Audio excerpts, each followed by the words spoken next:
Bonjour tout le monde, je crois que j'ai pas besoin d'expliquer ce qui va se passer, vous savez lire, enfin, je pense que vous savez lire le titre.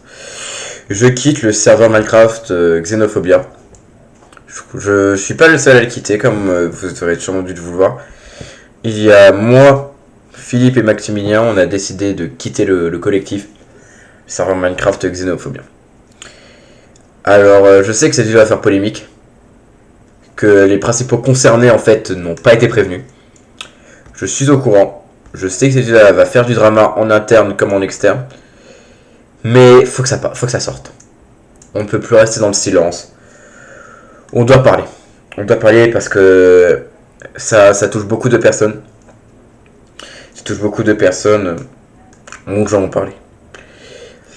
Alors pourquoi mon départ? Pourquoi mon départ? Il faut savoir que il y a depuis 2 jours, le serveur Minecraft Xenophobia est en pleine expansion. Mais à partir d'aujourd'hui, du coup, au moment où je poste cette vidéo, je la poste à chaud. Je la poste vraiment à chaud. Le truc vient de se passer maintenant, quoi. C'est plus comme c'était. Le serveur entre amis qui permet de déconner est devenu un serveur restreint où le patron fait ce qu'il veut, mais les règles qu'il veut, et ne pense pas à la qualité humaine des gens. Alors je ne sais pas le nom du patron, hein, pas besoin de créer pour encore plus de drama. Et puis voilà. Alors je vais vous expliquer l'histoire parce que bien sûr je vais pas en rester là. Tout d'abord, le serveur Minecraft Xenophobia au tout départ était un serveur vraiment amical où on vient le soir après les cours, où on rigole comme à l'époque de 2011 avec tous les autres, quoi. C'était une demi-element team presque. Une demi-element team où on s'amusait, etc. Puis le patron a commencé à prendre mainmise sur le serveur.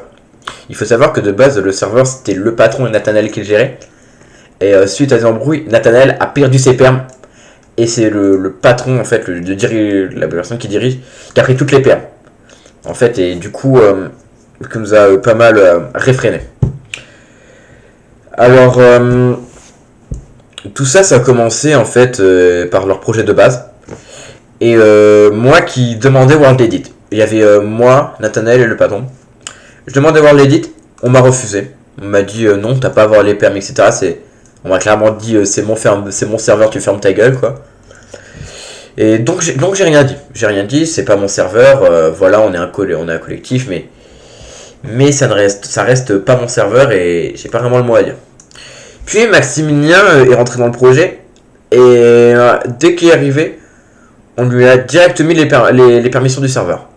Bon, moi ça m'a un peu énervé, mais du coup ça m'a permis d'utiliser World Edit aussi, donc tout le monde était content. Sauf que Philippe ensuite est arrivé dans le projet. Philippe est arrivé dans le projet et c'est là où tout a commencé à partir. Parce que on avait de nombreux projets, je donne un exemple. La mosquée, le Coran, le stand d'explosion avec Philippe. Et à côté, les projets un peu plus sérieux, entre guillemets, avec la cathédrale ou l'amphithéâtre. Avec Maximilien. Le problème, c'est que le patron faisait beaucoup attention à ses projets à lui, qu'il avait sur le serveur. Et s'intéressait pas vraiment aux projets des autres, etc. Donc à chaque fois qu'il y a eu des petits problèmes, il s'en fichait, il était en mode démerdez-vous un peu, vous n'êtes pas des enfants. Sauf que dès que ça touchait un peu son serveur, sa partie mise, soit il bannait, soit il kickait, soit il faisait comprendre à la personne, ben s'il continue, ben c'est terminé pour lui. C'est ce qui m'est passé à un moment.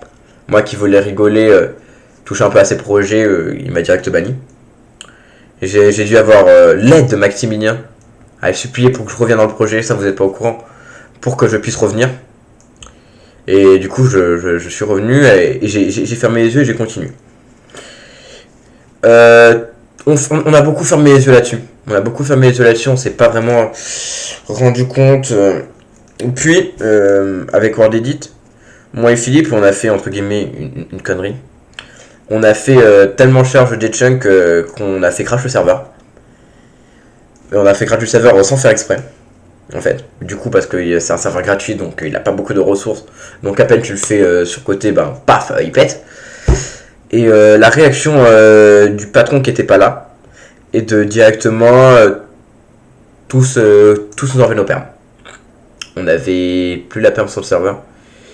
Et il a fait cette décision d'enlever toutes les explosions et tout le PVP pour se concentrer complètement sur le build. Alors je veux bien que c'est son serveur, mais ça reste l'élément de fun. Et il nous l'a enlevé, il nous a oppressé, a obligé de faire ce que lui veut. Et je ne peux pas vivre dans un... Je veux pas continuer dans un projet où ça va que dans un sens et pas dans l'autre. Surtout qu'on s'est investi là-dedans. On a fait beaucoup de trucs, et quand on arrive et qu'on te dit bah j'en ai rien à foutre, tu te démerdes, ça fait mal. Bon, avant de finir, je tiens à dire qu'il y avait quand même de bons points. Je remercie toutes les personnes du projet qui étaient là pour moi, qui étaient là dans tous nos projets, dans tous nos délires. Je pense à Maximilien, à Philippe, à Nathanaël, à Old, et j'en oublie sûrement. Mais franchement, j'ai passé un bon moment dans le projet, dans le serveur Minecraft Xenophobia. Et puis voilà, hein, la roue tourne, et comme on dit, le karma va tomber. Hein.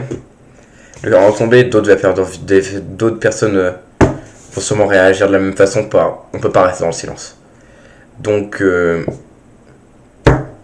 c'est la fin de la voyage pour moi, et à bientôt.